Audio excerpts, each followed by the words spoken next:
আজকে আবারও তোমাদেরকে মাছ দেখাতে নিয়ে চলে এসেছি একদম সকাল সকাল।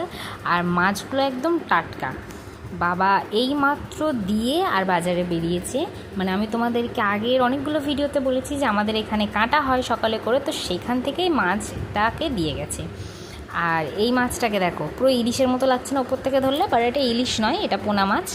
তো যাই হোক, এটাকে একদম চকচক করছে রূপোর মতো, ইলিশের মতো দেখতে লাগছে পুরো, খেতে খুব টেস্টি, বাট এটা পোনা মাছ, ইলিশ নয়।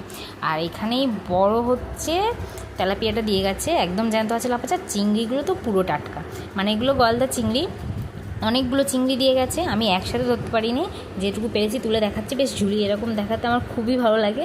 আর এখনও ঝুড়ির মধ্যে 4-5টা পড়ে আছে, নিচে সব লাফি লাফি পড়ে যাচ্ছে। আর যখন নিয়েছিলাম রাস্তা থেকে, তখন রাস্তার মধ্যেই খানিকটা পড়ে গেছে আমার হাত থেকে, আবার গুড়িয়েছি। আর দেখছো এখনও এতটাই জ্যান্ত আছে, ছটফট ছটফট করছে, ওকে পুকুরে ছেড়ে দিলে চলে যাবে। তো ভিডিও কেমন লাগলো অবশ্যই বলো, আমার চ্যানেলে নতুন হলে সাবস্ক্রাইব করো। টাটা।